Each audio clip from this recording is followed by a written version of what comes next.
أعوذ بالله من الشيطان الرجيم بسم الله الرحمن الرحيم إن الله وملائكته يصلون على النبي يا أيها الذين آمنوا صلوا عليه وسلموا تسليما اللهم صل على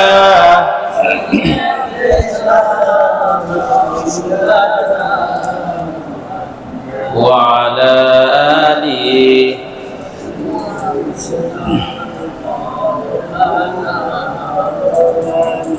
নবীর প্রতি মহব্বত ভালোবাসা সবার অন্তরে আছে না নাই? তাহলে একটু নবীর প্রেমে মাতোয়ারা হয়ে জবান খুলে প্রাণ খুলে পড়ুন আল্লাহুম্মা সাল্লি আলা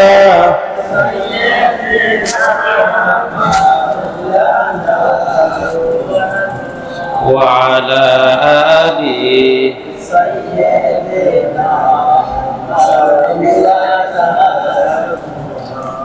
জীবনে কখনো তুমি মিথ্যা বলনি, তাই তো তোমায় পেতে কাঁদে ধরনি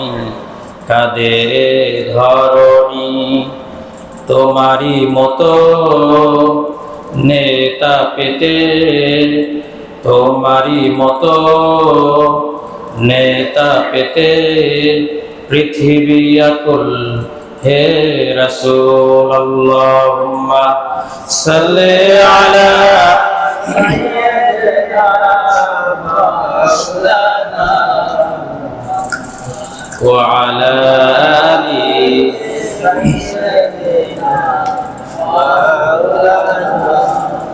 সবাই বলুন বালাগাল উলা বিকামালিহি কাশাফাত তুজা বিজামালিহি হাসানাত জামিউ খিসালিহি সাল্লু মশরিকে হুব্বে মুহাম্মদ মতলা'এ দীওয়ানিমা मतलाए खुर्शीद सिक़ास सीनाए सूजाने मा बलागल उला कशफत दुजा बिजमालिहि हसनत जमीउ ख़िसालिहि सल्लु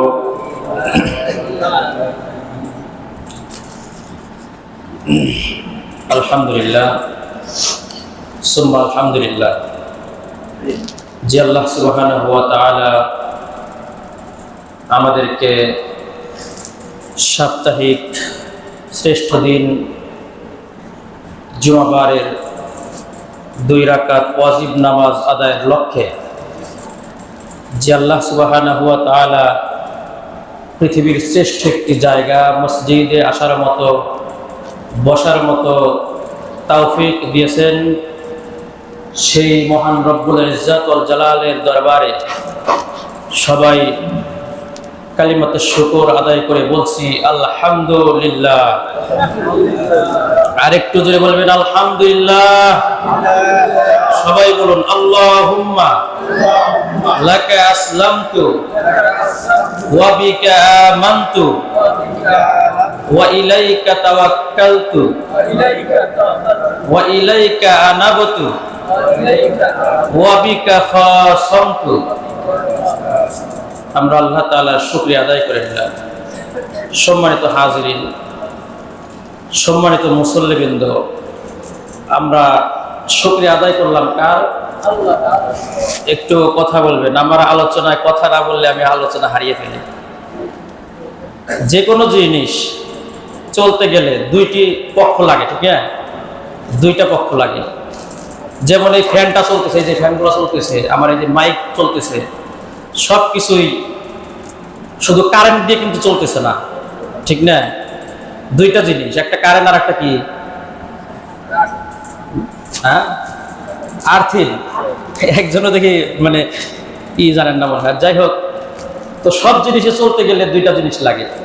তো আমি এখানে ওয়াজ করব, বয়ান করব, আপনারা যদি মানে একদম চুপ করে থাকেন তাহলে আমার ওয়াজের যে একটা এটা হবে না, এজন্য একটু কথা বলবেন।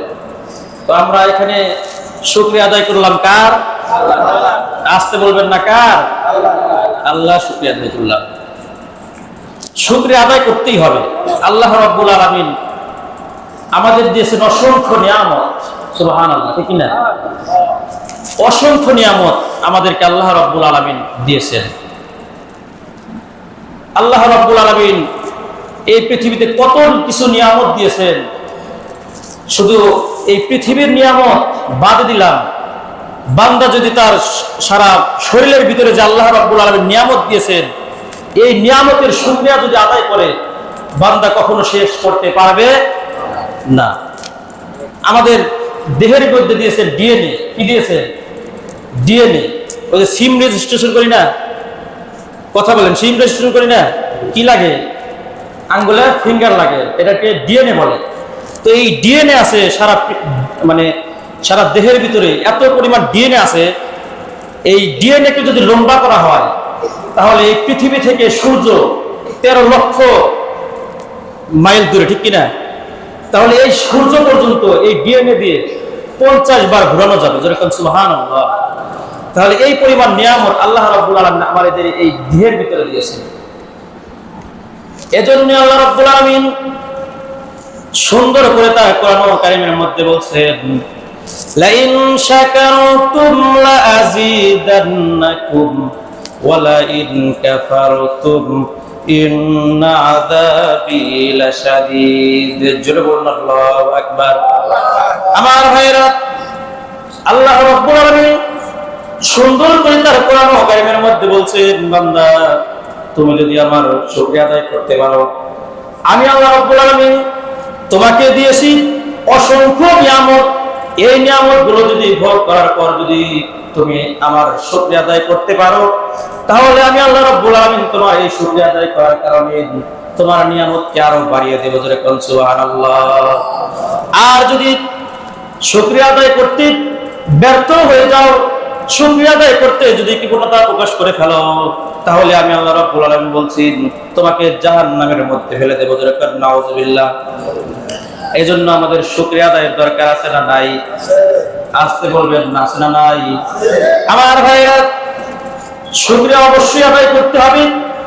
আল্লাহ রাব্বুল আলামিন এই শুকরিয়া আদায়ের ব্যাপারে অন্য একটি আয়াতে আল্লাহ রাব্বুল আলামিন বলেন, সূরা নাহাল আয়াত নাম্বার 78, আল্লাহ রাব্বুল আলামিন বলেন, ওয়াল্লাহু আখরাজাকুম মিন বুতুনি উম্মাহাতিকুম লা তা'লামুনা শাইআ ওয়া জা'আলা লাকুমুস সাম'a ওয়াল আবসারা ওয়াল আফইদা লাআল্লাকুম তাশকুরুন। আল্লাহু আকবার। আমার ভাইরা, সম্মানিত মুসলমানবৃন্দ, আল্লাহ রাব্বুল আলামিন এই সূরা নাহলের 78 নম্বর আয়াতে সুন্দর করে বলছেন, বান্দারে আমি আল্লাহ রাব্বুল আলামিন তোমাকে যখন মায়ের গর্ভ থেকে দুনিয়াতে পাঠালাম, কোথায় পাঠালাম? দুনিয়াতে পাঠালাম। তখন তুমি হাঁটতেই পারতে না, চলতেই পারতে না, কথা বলতে পারতে না। আমি আল্লাহ রাব্বুল আলামিন তোমাকে কথা বলার জন্য মুখে ভাষা দান করেছি। আমি আল্লাহ রাব্বুল আলামিন তুমি চলবা কেমনে সেই পশ্চিম ছোট্ট একটি পা নিয়ে দুনিয়াতে এসেছিলে, আমি আল্লাহ রাব্বুল আলামিন সেই পাটাকে আমি আল্লাহ রাব্বুল আলামিন বড় করেছি। কোনো কিছু ধরার শক্তি ছিল না, আঘাতকে প্রতিহত করার শক্তি ছিল না। আমি আল্লাহ রাব্বুল আলামিন এই যে সমস্ত নিয়ামত দান করেছি, আল্লাহ রাব্বুল আলামিন এই সূরা নাহলের 78 নম্বর আয়াতে সুন্দর করে এটাই বলেছেন, বান্দা এজন্যই তোমার শুকরিয়া আদায় করতে হবে। সুবহানাল্লাহ। এজন্যই তোমাকে শুকরিয়া আদায় করতে হবে। তুমি হাঁটতে পারতে না, চলতে পারতে না, কথা বলতে পারতে না। আমরা কি দুনিয়াতে আসার পরে কথা বলতে পারতাম? আমরা কি হাঁটতে পারতাম? ওই সাইটের অনেক ভাই কথা বলতেছে না, উনারা মনে হয় মায়ের পেট থেকে বের হয়ে আপনার পাইকোষা বাজারে দৌড় দিছিল। বুঝলেন না বিষয়টা? কথা বলবেন একটু। তো যাই হোক, সম্মানিত ভাইরা, আল্লাহ রাব্বুল আলামিন এই সূরা নাহালের 78 নম্বর আয়াতে এটাই বলেছেন, বান্দা যখন তুমি মায়ের গর্ভ থেকে ভূমিষ্ঠ হলে, যখন তুমি দুনিয়াতে আসলে, তখন তুমি কিছুই পারতে না, হাঁটতে পারতে না, চলতে পারতে না, কথা বলতে পারতে না। এই যে কথা বলার স্বাধীনতা দিলাম, কথা বলার শক্তি দান করলাম, এটা তো আমিই দিয়েছি, সুবহানাল্লাহ। এজন্য আল্লাহ রাব্বুল আলামিন এখানে বলতেছেন যে এই জন্যই তোমাকে শুকরিয়া আদায় করতে হবে। আমাদের যদি চেয়ারম্যান অথবা মেম্বাররা যদি কিছু দেয়, যদি একটা ব্রিজ করে দেয় অথবা একটা ভালো একটা কিছু করে দেয়, একটা শিক্ষা প্রতিষ্ঠান করে দেয়, তাহলে কি সেই মেম্বার, সেই চেয়ারম্যান কি দাবি করে না? আপনাদের উপরে ভোট আসলে কি দাবি করে না যে এই যে এতগুলো কিছু করে দিয়েছি, ভোট কি অন্য জায়গায় যাওয়া যাবে? এগুলো বলে কিনা? বলে না, আমাকেই দিতে হবে। তো আল্লাহ রাব্বুল আলামিন ঠিক এভাবেই বলতেছেন যে তুমি হাঁটতে পারতে না, চলতে পারতে না, কথা বলতে পারতে না, কিচ্ছু করতে পারতে না, আমি আল্লাহ রাব্বুল আলামিন তোমাদের এত কিছু দান করেছি, এত কিছু শক্তি দান করেছি, এজন্য আমার শুকরিয়া আদায় করতে হবে। সুবহানাল্লাহ। সম্মানিত ভাইরা, তো যাই হোক, তার ঘড়ি এখানে একটু ঘড়ি রাখেন, আর ঘড়িটা একটু সমস্যা হয়েছে, তো মানে কতক্ষণ চালাবো? কত বাজে কথা? 15 পর্যন্ত। তো সম্মানিত ভাইরা, যাই হোক, আল্লাহ রাব্বুল আলামিন আমাদের দিয়েছেন অসংখ্য নিয়ামত, সুবহানাল্লাহ। তো এই সমস্ত নিয়ামতের ভিতরে এই নিয়ামত নিয়ে যদি কথা বলতে যাই, তাহলে সময়টা শেষ হয়ে যাবে। কারণ জুমার বক্তব্যে, এটা তো মাহফিলের মঞ্চ নয় যে 2 ঘন্টা বক্তব্য দেওয়া যাবে। তো এখানে একটু কথা কাটিং করে বলতে হয়, সব দিক থেকে কথা বলার চেষ্টা করি। আবার ওয়াজ করে মানুষের মন জয় করা, এটাও কঠিন, বুঝলেন? মানুষের মন জয় করা খুবই কঠিন। কারণ কে কি চায়? অনেকেই চায় যে একটু তেজোদ্দীপ্ত বক্তব্য দিবে, একটু গরম করে ফেলবে। আবার অনেকেই চায় একটু কান্দায় ফেলবে, ঠিক না? আবার অনেকেই বলবে একটু সুর দিবে, একদম মানে ফাড়ায় ফেলবে, বুঝলেন নাই? গাজীপুরে এক মাহফিলে গেছি, সেখানে বান্দার শুকরিয়া আদায়ের ব্যাপারে, অর্থাৎ আল্লাহ রাব্বুল আলামিন যে আমাদেরকে এই যে অসংখ্য নিয়ামত দিয়েছেন শরীরের ভিতরে, তো এই নিয়ামতগুলো বিজ্ঞান ভিত্তিক আলোচনা করতেছি। বিজ্ঞান থেকে, বিজ্ঞান কি বলছে এবং কোরআনে কি বলছে, এই সমস্ত বয়ান যখন শুরু করেছি, তো এক লোক এসে, এক যুবক ভাই এসে আমাকে বলতেছে, হুজুর, এখানে এরকম বিজ্ঞান ভিত্তিক আলোচনা না করে আপনি একটু কেচ্ছা কাহিনী বলেন। কি বলেন? কেচ্ছা কাহিনী, মানে কেচ্ছা কাহিনী তারা শুনবে। তো তার 2-1 দিন পরেই মাহফিল ছিল রাজশাহীতে।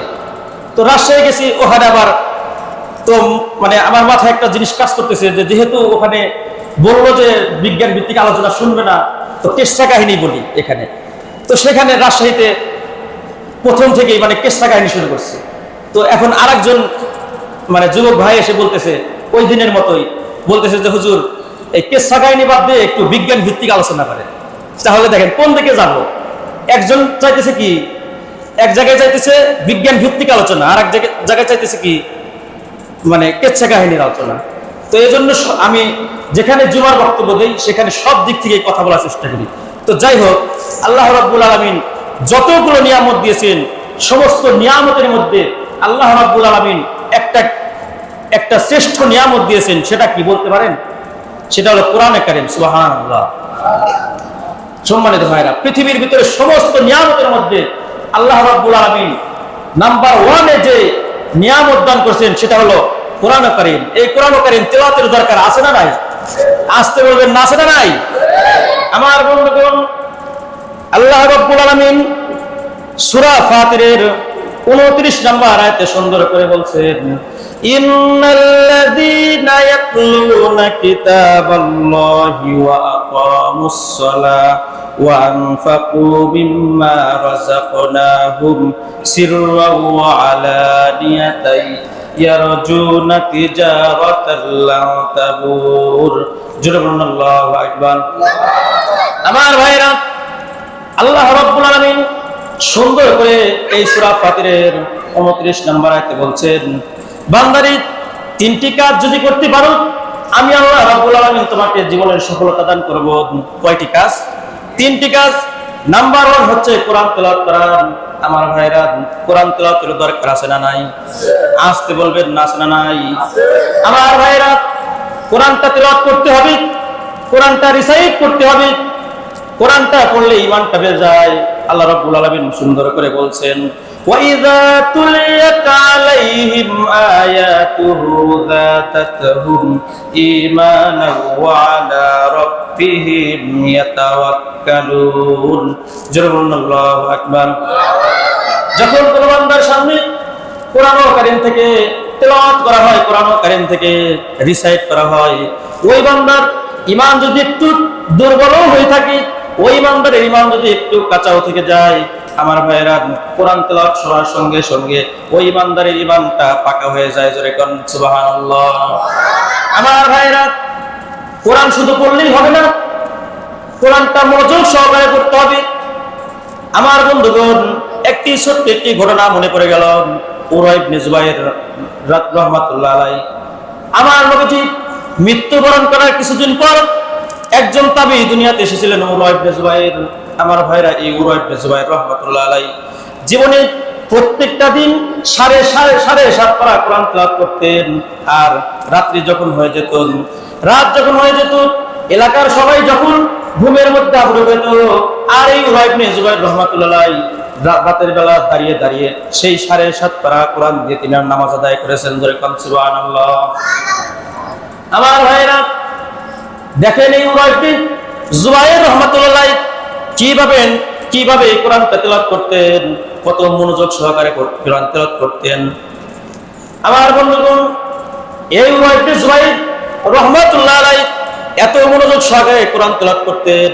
আমার ভাইরা, একবার উরাই ইবনে যুবাইর পায়ের মধ্যে একটি ক্যান্সার ধরা পড়ে গেল। কি ধরা পড়লো? ক্যান্সার ধরা পড়লো। আমার ভাইরা, এই উরাই ইবনে যুবাইর রাহমাতুল্লাহ আলাইহির পায়ের মধ্যে যখন একটা ক্যান্সার ধরা পড়লো, শল্য চিকিৎসকের কাছে গেলেন।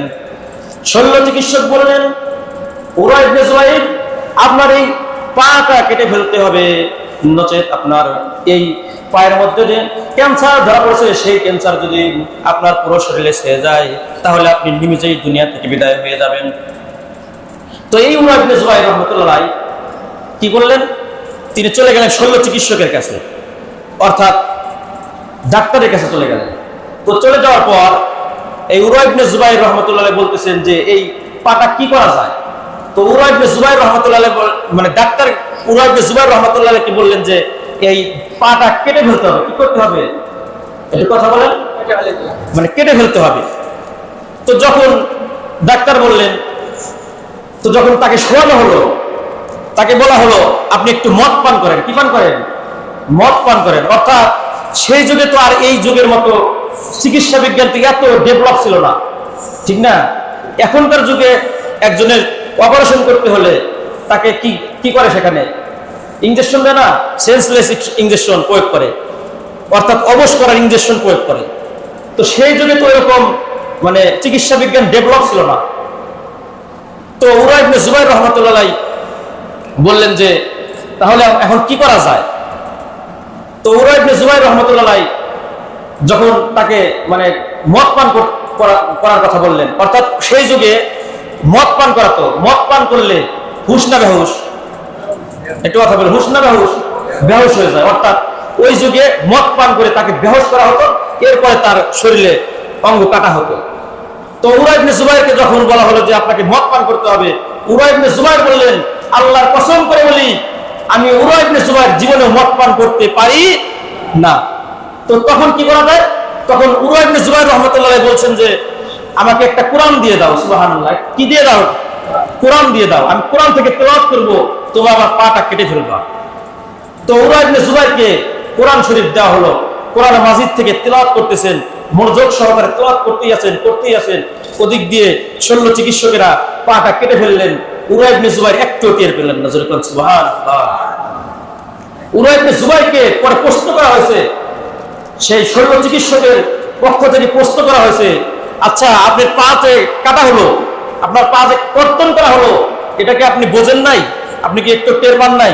উরওয়া ইবনে জুবাইর রাহমাতুল্লাহ বললেন, আমি কোরআন আল্লাহর কালাম এত মনোযোগ সহকারে পড়তেছিলাম যে কখন যে আমার পাটা কেটে ফেলা হয়েছে আমি বিন্দু মাত্র টের পাই নাই। তো এই হলো তাদের তাবেঈনদের, সাহাবায়ে কেরামদের মানে কোরআন তেলাওয়াতের মানে অবস্থা ছিল, মনোযোগ সহকারে। আমার বন্ধুগণ, আল্লাহ রাব্বুল আলামিন এই আয়াতের মধ্যে আল্লাহ রাব্বুল আলামিন নাম্বার 2 হলো নামাজের কথা বলেছেন। কিসের কথা? নামাজের কথা।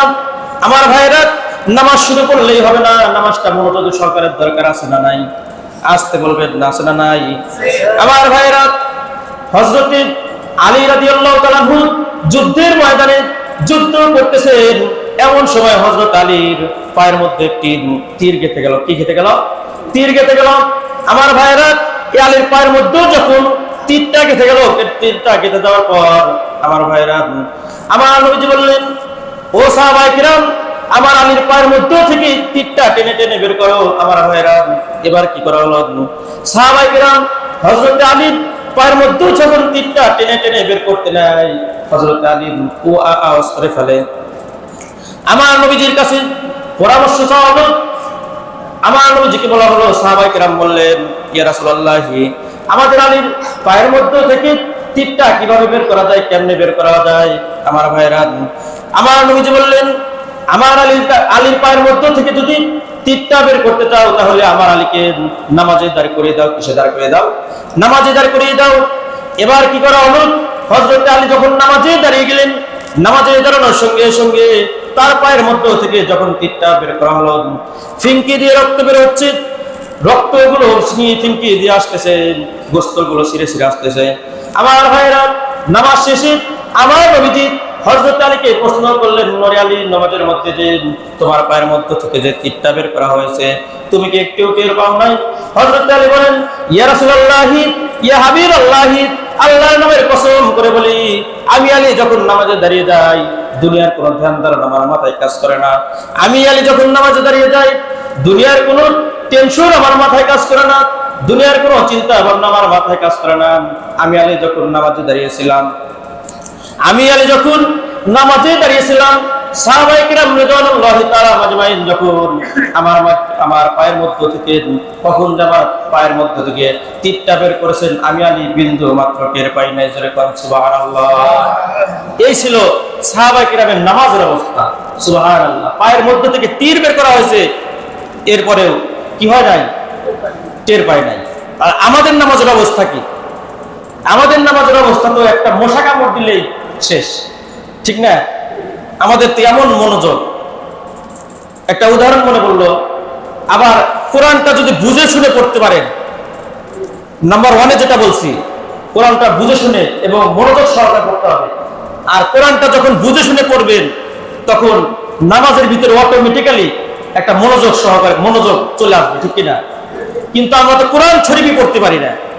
আজকে ম্যাক্সিমাম মানুষ কোরআন শরীফ পড়তে পারে কি? এখানে যদি হাত তুলতে বলি, কোরআন পড়তে পারে না এরকম লোকের হাত বেশি উঠবে, না পারে এরকম লোকের হাত বেশি উঠবে?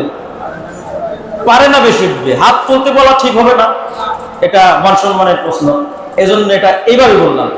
তো যাই হোক, আমরা কোরআনটাও সুন্দরভাবে পড়তে পারি না। সম্মানিত ভাইরা, আল্লাহ রাব্বুল আলামিন আমাদেরকে কেন পাঠালেন, কি জন্য পাঠালেন দুনিয়াতে, এটা আমরা জানি না। আমরা কোরআনটা সুন্দর করে একটু রিসাইট করতে পারি না, পড়তে পারি না। একটা উদাহরণ মনে পড়লো, একটা কথা মনে পড়লো। 2015 সালে চিল্লায় গিয়েছিলাম বগুড়াতে, আপনার বগুড়া সারিয়াকান্দিতে। তো সেখানে চিল্লায় যাওয়ার পর যারা চিল্লায়ের সাথী আছেন তারা জানবেন যে আসরের নামাজের পর একটু তালিম দেওয়া হয়, একটু কোরআন শরীফ দর্স দেওয়া হয়, ঠিক না? তো আমাকে কয়েকজন চাচাকে দিয়েছে, তো চাচাকেদেরকে নিয়ে বসছি। তো আমাকে একটু কোরআন শরীফ তেলাওয়াত শেখানোর জন্য বলা হয়েছে যে আপনি একটা সূরা সুন্দর করে একটু মস্ত করান, একটু জানে সুন্দর করে পড়তে পারে এরকম একটা অবস্থা তৈরি করেন। জি, তো তো আমাকে যখন দায়িত্ব দিয়েছে তো কয়েকজন চাচাকে নিয়ে বসছি। বসার পর আমি একজন চাচাকে বলছি যে চাচা আপনি সূরা ফাতিহা তেলাওয়াত করেন। তো চাচা এত চোখ বড় বড় করছে, অর্থাৎ আমার দিকে মানে রাগান্বিত হয়েছে, বলতেছে যে হুজুর আমার সূরা ফাতিহা দিলেন, এত বড় সূরা কি আমি পারি? ঠিক আছে, তে আমি আশ্চর্য হইলাম যে আমি এক পর্যায়ে চাচাকে প্রশ্ন করলাম, চাচা আপনার বয়স কত? বলতেছে 60 বছর তো পার হবে। তো আমি বলতেছি এই 60 বছর যে নামাজ পড়লেন আপনি কি দিয়ে নামাজ পড়লেন? আপনি কোন সূরা দিয়ে নামাজ পড়লেন? বলতেছে আলহামদুলিল্লাহ সূরা দিয়া। কি সূরা দিয়া? বোঝেন না বিষয়টা? মানে অনেকেই আলহামদুলিল্লাহ সূরা পারে কিন্তু সূরা ফাতিহা পারে না। আবার অনেকেই দেখবেন কুলহু পারে কিন্তু ইখলাস পারে না।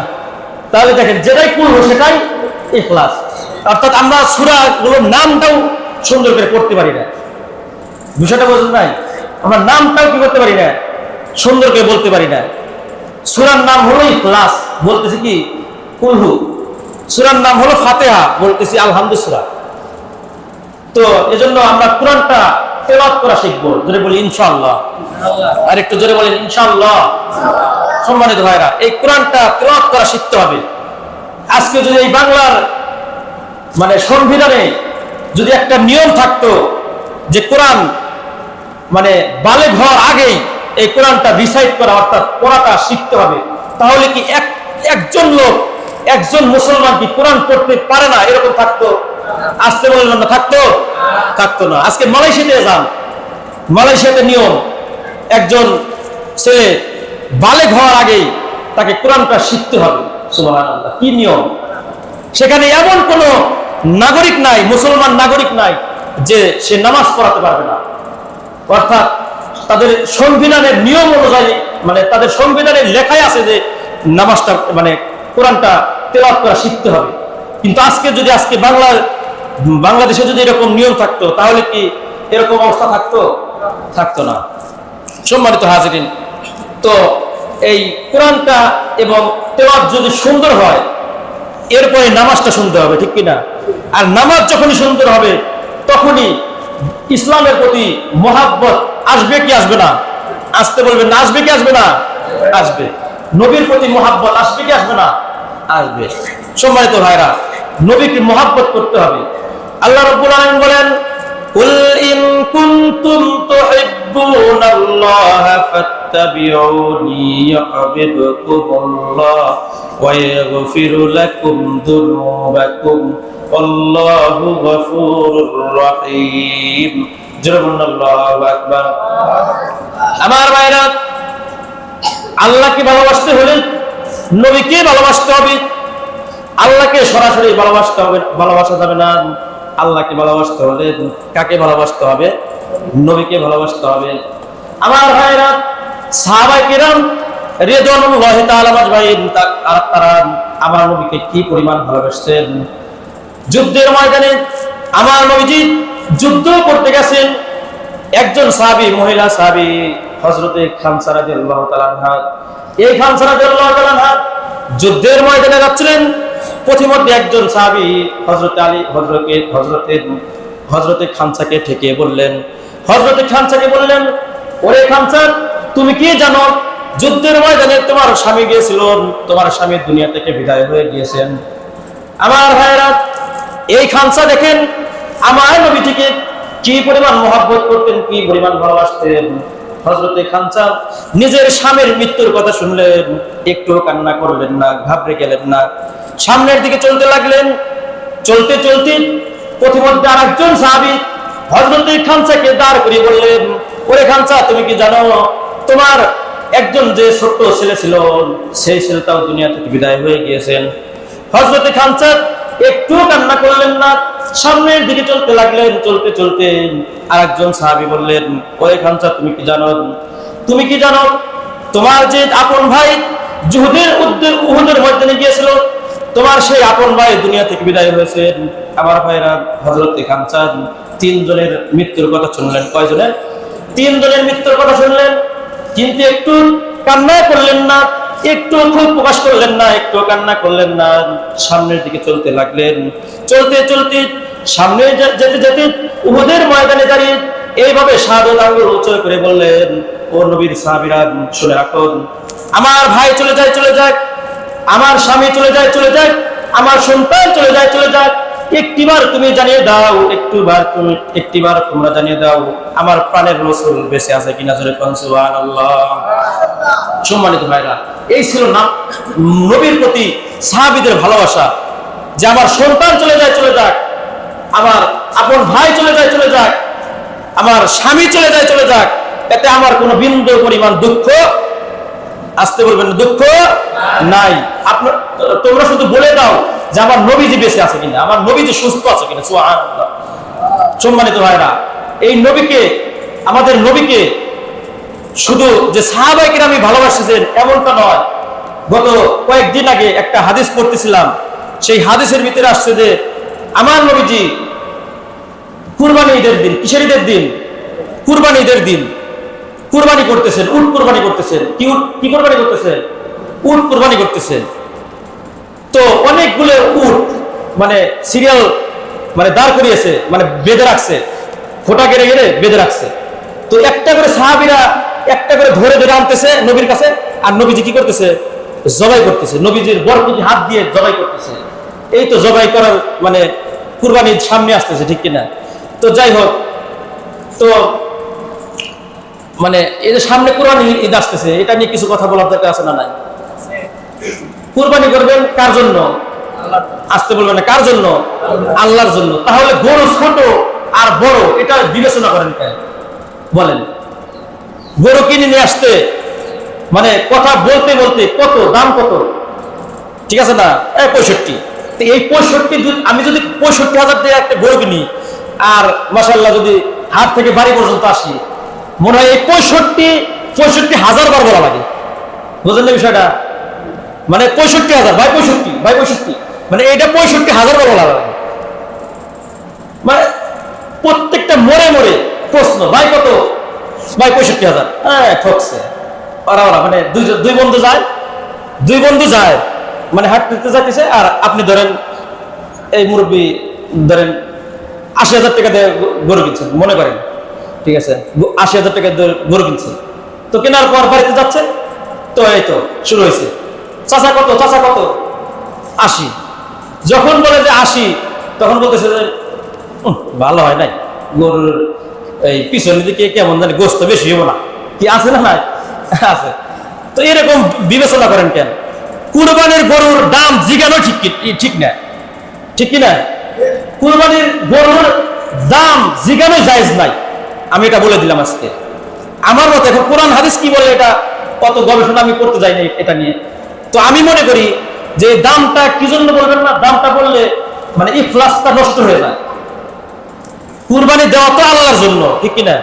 আল্লাহর দরবারে গোশতও যায় না, রক্তও যায় না, কি যায়? সওয়াব যায়। কি যায়? সওয়াব যায়।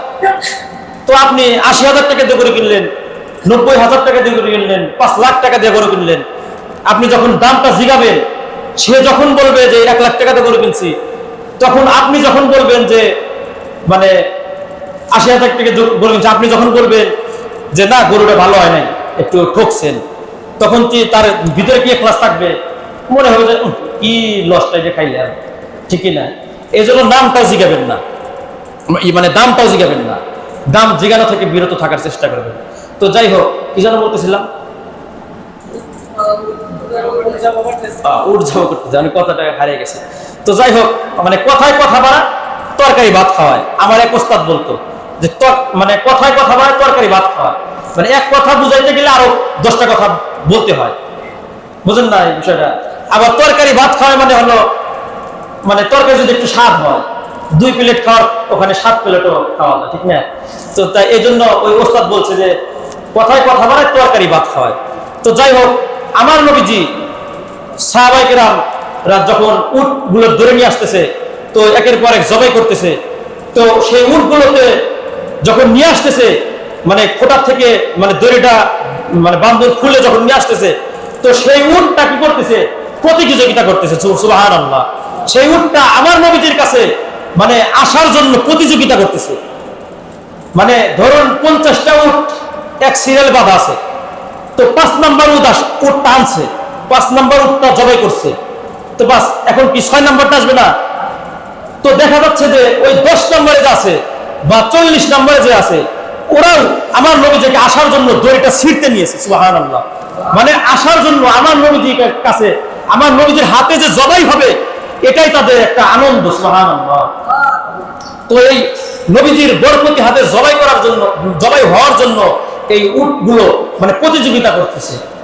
তাহলে দেখেন সাহাবায়ে কেরাম শুধু আমার নবীজিকে ভালোবাসেনি, তাবেঈন শুধু ভালোবাসেননি, উট পর্যন্ত আমার নবীকে ভালোবাসতেন। আল্লাহু আকবার। সম্মানিত ভাইরা, এজন্য আমরা এই জুমার নামাজ থেকে, এই মেম্বার থেকে এটাই জানাতে চাই, সিরাজগঞ্জের কামারখন্ডের এই কি বলে এটা, শিয়ালখোল, এই শিয়ালখোলের সদর থানা এটা না, তো এই পাইকোষা থেকে এটাই জানাতে চাই, বাংলার জমিনে আর একবার যদি আমার নবীকে নিয়ে, আমার রসুলকে নিয়ে, কোরআন নিয়ে, হাদিস নিয়ে একটিবার যদি ষড়যন্ত্র করা হয়, বাজে মন্তব্য করা হয়, আমরা তাদের চামড়া ছিঁড়ে ফেলবো। দরকার ঠিক কিনা? সম্মানিত ভাইরা, বাতিল শক্তির মোকাবেলা করার জন্য দরকার আছে না নাই? আসতে বলবেন না, আছে না নাই? বাতিল শক্তির মোকাবেলা করতে হবে। আজকে একের পর এক নবীর বিরুদ্ধে কথা বলতে মানে কথা বলতেই আছে না নাই? এরকম শক্তি আছে না নাই? আছে।